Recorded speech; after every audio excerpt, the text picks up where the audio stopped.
সিজদার রাতও ভোর হয়, নেশার রাতও ভোর হয়।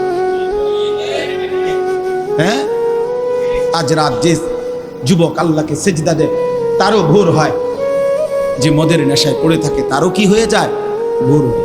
স্বার্থপর এই দুনিয়া যুবক, নওজওয়ান মনে রাখো, স্বার্থপর এই দুনিয়া, কারো কথা মনে রাখে না, কারো জন্য থেমে থাকে না। আমি এই পরশুদিন দেখছি, গতকালকের আগের দিন সকাল 6:30 বাজে আমি আমার বাজারে, ময়নামতি সাবের বাজার, ওইখানে দেখছি একটা হাইয়েস্ট গাড়ি একটা ট্রাকের মুখোমুখি হইয়া, হাইয়েস্ট গাড়িটার ড্রাইভারটা জায়গা তারে বাইরে করছে টাইম না হেসরাইয়া, কিছুক্ষণের মধ্যে লোকটা মারা গেছে। আমি একটা জিনিস খেয়াল করছি, অনেকক্ষণ তাকাইয়া আমার সাথে ড্রাইভারের আমি বললাম, কি স্বার্থপর এই দুনিয়া, একটা গাড়ি কেউ তার জন্য থামলো না, কারো হাতে সময় নাই, সবাই হরন দিয়া সাইড করে এমনে হেমনে করে সব চলে যায়, কোনো ড্রাইভারও থামে না বন্ধু, যে একটা লোক তো মরে গেছে, আরে মরে গেছে, তুই মরে গেছ, আমার হাতে সময় নেই। এই জন্য স্বার্থপর এই দুনিয়া, বড় স্বার্থপর, হয় কারো জন্য থামে না, কারো কথা অপেক্ষা করে না। চলতে তোমার কথা কেউ মনে রাখবে না।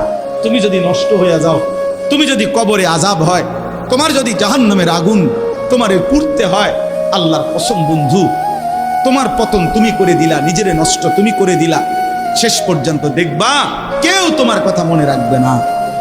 এই পৃথিবী ধোঁকা, ধোঁকা। চলো এই জন্য আল্লাহর দিকে ফিরে আসি। ইল্লা মান তাবা ওয়া আমানা ওয়া আমিলা সালিহান, আল্লাহ বলে যে গুনাহ ছেড়ে দিয়ে তওবা করলো, আমি আল্লাহকে বিশ্বাস করলো এবং পুনরায় আবার নেক আমল শুরু করে দিল, ফাউলাইকা ইয়াদখুলুনাল জান্নাহ, আমি আল্লাহ ওয়াদা দিলাম, আমি আল্লাহ তাদেরকে জান্নাতেই ঢুকায় দেব। ওয়ালা ইউজলামুনা শাইআ, কোনো জুলুম করা হবে না এক বিন্দু।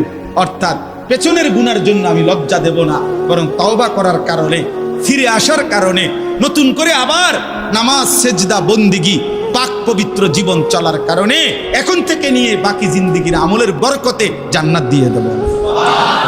এই জন্য প্রিয় সন্তান, প্রিয় কিশোর, নওজওয়ান, যুবক, চলো ইনশাআল্লাহ বদলাইবার সিদ্ধান্ত নেই। সবাই এই পরিমাণ শাহওয়াত, এই পরিমাণ অবৈধ কামনা বাসনা, নারী ছবি, অশ্লীলতা, বেহায়াপনাতে মাতাল হয়ে গেছে বন্ধু চারিদিকে, সমাজের চারিদিকে। হজ্জের সফরে ছিলাম, যে কয়দিন যাই খোঁজ খবর নিছি, দেশের খবর একটাই, হত্যা, খুন, ধর্ষণ, নারী নির্যাতন।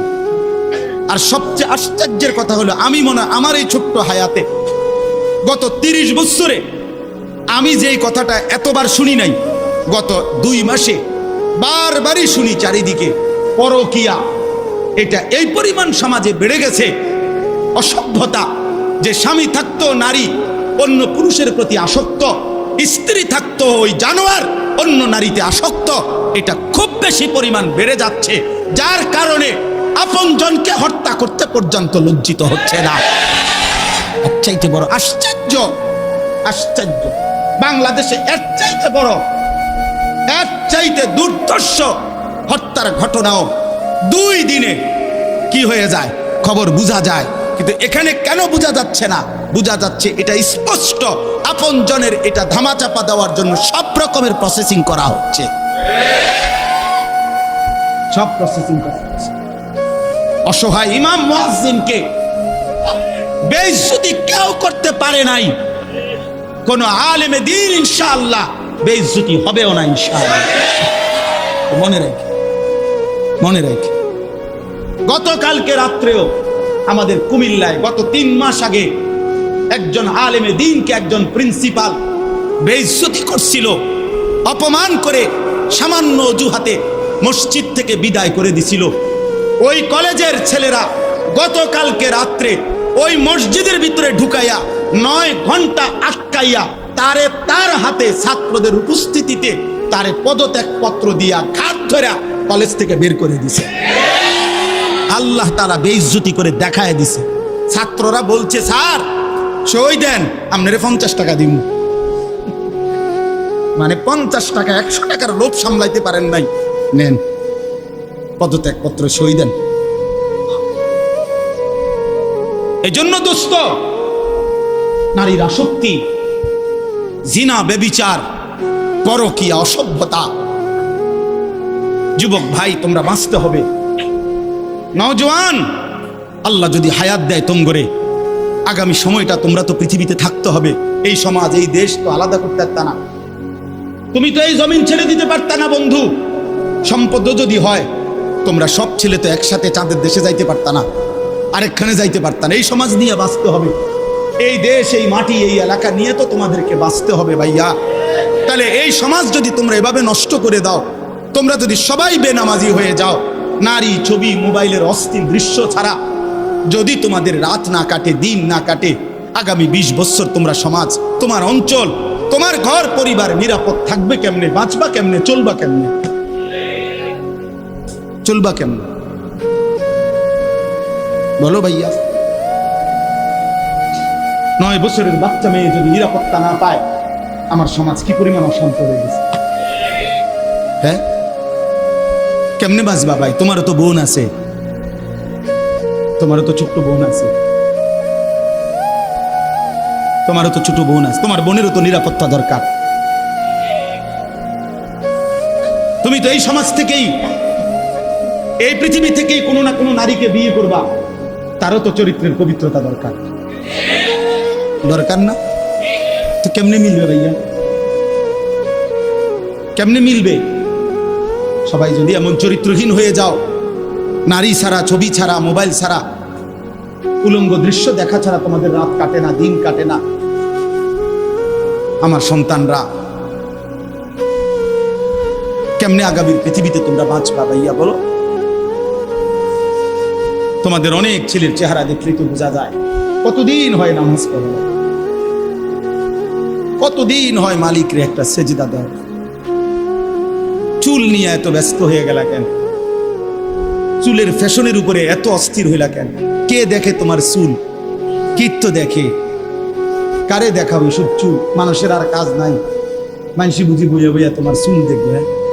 তুমি যে সারাদিন চুল নিয়ে ব্যস্ত, শরীর পূজা, দেহের পূজা এভাবে করছো কেন? সারাক্ষণ বুঝি এই শরীর, এই দেহ, এটা নিয়েই ব্যস্ত হয়ে গেল। সারাক্ষণ একটা নারী বুঝি, একটা নারী, একটা ছবি, একটা বেডি, একটা উলঙ্গ দৃশ্য, এর জন্যই পৃথিবীতে আসা। এই রাত দিন বুঝি মোবাইলে দেখবা, ছবি দেখবা, নারী দেখবা, সারাদিন বুঝি নারীর জন্যই পৃথিবীতে আসা। তোমার আর কাম নাই, আর কোনো উদ্দেশ্য নাই দোস্ত আমার। ঠিক হলো না, ঠিক করলা না ভাইয়া, ভালো করলাম। অর্থাৎ যারা নামাজ পড়ে না, আল্লাযীনা তারাকুস সালাহ, টোটালি নামাজ যারা ছেড়ে দিছে, তারা প্রজন্মের উত্তম তো না, নিকৃষ্ট না, তারা কোনো জেনারেশনে না, তারা কোনো মানুষে না, তারা কোনো কিচ্ছু না, এর কোনো গণাতে ধরে নাই। ওই প্রথমেই বাদ গণাত করছে, ওরে নিকৃষ্ট হিসেবে বলতে চাইছে আল্লাহ এখানে। যারা তাদের নামাজকে নষ্ট করে দেয়, তাফসীরের মধ্যে লিখছে নামাজ নষ্ট করে দেয় মানে কি? 1 নাম্বার, যে ব্যক্তি নামাজকে যথাসময়ে আদায় করে না, ইউআখিরুনাস সালাহ, তাখির করে, নামাজ সবসময় দেরিতে পড়ে। নামাজ সবসময় কখন পড়ে? দেরিতে পড়ে। আল্লাহ তাআলা বলেন ওরা ওই সমাজের নিকৃষ্ট মানুষ। ফাওয়াইলুল লিল মুসাল্লিন আল্লাযীনা হুম আন সালাতিহিম সাহুন। আল্লাহ তাআলা বলেন ওই নামাজীদের জন্য জাহান্নাম। ওয়াইল, জাহান্নামের একটি গুহা, জাহান্নামের একটা অংশ, জাহান্নামের ভীষণ আযাব। আল্লাহ তাআলা বলছে তারা আল্লাযীনা হুম আন সালাতিহিম সাহুন, যারা তাদের নামাজের মধ্যে সাহুন, অলস, নামাজকে সবসময় দেরি করে, নামাজকে সবসময় দেরি করে। জোহরের আজান হইছে 1টা বাজে, এবারে জোহরের নামাজ পড়তে গেছে 1:15 বাজে, 4:30 ওরা নামাজ পড়ছে লুঙ্গিটারে বইটা, গামছা একটা কান্দে দিয়া, রুকু সিজদা 3-4টা মেরে দিল আর কি।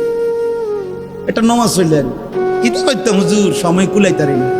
কিরছেন আপনি, ঘাস কাটছে, এতক্ষণ গরু গোসল করাইছে, গরু গোসল করাইছে। গরু গোসল করানোটা খুব দামি দরকারি বিষয়। নামাজকে এরকম প্রতিনিয়ত যে বিলম্ব করে আল্লাহ তাআলার কোরআনের ভাষায় তারা নিকৃষ্ট মানুষ, নিকৃষ্ট মানুষ। আদাউস সালার অন্তর্ভুক্ত, আদাউস সালার অন্তর্ভুক্ত নামাজকে বিলম্ব। আচ্ছা, হাদিসের মধ্যে আছে, কোরআনেও আছে, যে ব্যক্তি নামাজে অবহেলা করে, আল্লাহর কসম, আল্লাহও বলছে, নবীজিও বলছে, সে মুনাফিক। ইন্নাল মুনাফিকিনা ইউখাদিউনা আল্লাহ ওয়া হুয়া খাদিউহুম ওয়া ইযা কামু ইলাস সালাতি কামু কুসালা। কোরআন শরীফে আল্লাহ মুনাফিকের এক নম্বর পরিচয় বলছে, মুনাফিক সে যে নামাজ পড়ে অলস ভাবে। নামাজ পড়ে কিভাবে? তাহলে নামাজ যে পড়ে না তার ব্যাপারে বলেন, কথা বলেন না কেন? তারে মুনাফিকও বলে নাই। তুই কোনো মানুষে না বেটা, তুই কোনো কাতারে নাই, তোর কোনো আলোচনাই নাই। আলোচনা ওই ব্যক্তিরে যে নামাজ পড়ে অলস হয়, খামখেয়ালি করে। দাঁড়াইবার কথা দুই পায়ে, দাঁড়াইছে এক পায়ে, বুঝেন? অলস নামাজের। রাসূলুল্লাহ সাল্লাল্লাহু আলাইহি সাল্লাম বলছেন, তিলকা সালাতুল মুনাফিক, ওই নামাজ মুনাফিকের নামাজ। ইয়ারকুবু হাত্তা তাগরুবা শামস, আসরের নামাজ না পড়ে যে অপেক্ষা করতেছে, অন্য কাজে ব্যস্ত আছে, এরই মধ্যে সূর্য ডুবে যাচ্ছে, সূর্য ডুবার কাছাকাছি। হাত্তা কানাত বাইনা কারনাই শয়তান, সূর্য ডুবার সময়ে শয়তান তার দুই শিং সূর্যের পাশে বাড়াইয়া দেয়। আল্লাহ নবী সাল্লাল্লাহু আলাইহি সাল্লাম বলেন, কামা ফানাক্কারা আরবাআন, সূর্য ডুবে যায়, এই সময় ওই আসরের নামাজের জন্য দাঁড়াইয়া 4 রাকাতে যেন 4টা ঠুক্কর মারছে। লা ইয়াযকুরুল্লাহ ইল্লা কালিলা, ঠিক মতো তাসবিহগুলো নামাজের আদায় করে নাই। রাসূল বলছে 3 বার, ওইটা মুনাফিকের নামাজ, মুনাফিকের নামাজ, মুনাফিকের নামাজ, মুনাফিকের নামাজ। তোর মতো নিকৃষ্ট, নির্লজ্জ, বেহায়া আল্লাহর জমিনে তো কোনো কুত্তাও হয় না, কোনো কুত্তাও তো এরকম হইতে পারে না।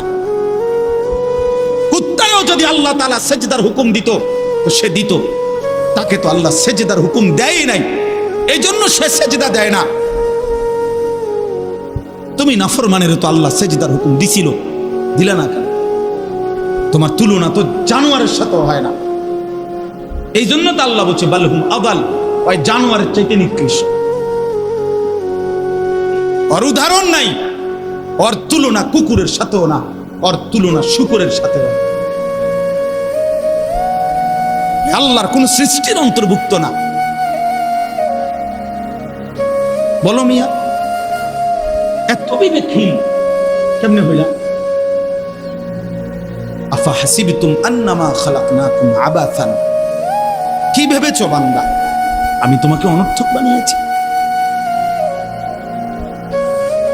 তোমাকে আমি একদিন, আমি আল্লাহ 1 সেকেন্ডে চাইলে পারি, কুন ফায়াকুন, আমি হও বললেই হয়ে যায়। সেই আমি 9 মাস কেন লাগাইলাম? 9 মাস লাগাইলাম। আরে বলো কি বান্দা, নিজ হাতে খালাকতুহু বিয়াদিয়া, আল্লাহ বলেন আমি আমার নিজ কুদরতি হাতে আমার বান্দাকে আমি বানাইছি, আমি বানাইছি বড় যত্ন করে। 1 ফোঁটা নাপাক পানির মধ্যে এত চমৎকার ডিজাইন পৃথিবীর কেউ কল্পনা করতে পারে না। ইন্না খালাকনাল ইনসানা মিন নুতফাতিন আমশাজ, বীর্যের 1 ফোঁটা থেকে আমি আল্লাহ তাআলা মানুষকে বানিয়েছি। এত সুন্দর চমৎকার নাক, কান, ডিজাইন।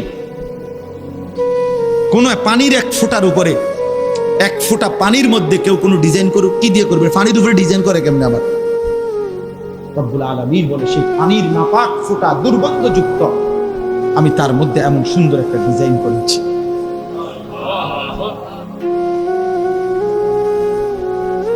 কেমনে ভুলে গেলাম? মা গাররাকা বিরাব্বিকাল কারীম, আমার মতো মেহেরবান দয়ালু মাওলা 24 ঘন্টা যে তোমাকে অজস্র অগণিত নিয়ামত দিচ্ছি, এই আসমান জমিন, এই চাঁদ সূরজ আলো বাতাস, এক সেকেন্ড বান্দা এই বাতাস বন্ধ করে দিলে তুমি নিশ্চিহ্ন হয়ে যাবে। তুমি এই পৃথিবীতে নিঃশ্বাস ত্যাগ করে মৃত্যুবরণ করবা। একটা নিঃশ্বাসের জন্য তুমি এতটা মুখাপেক্ষী আমি আল্লাহর কাছে, সেই আমাকে একটা সিজদা দিবা না? সেই আমাকে একবারও ডাকবা না?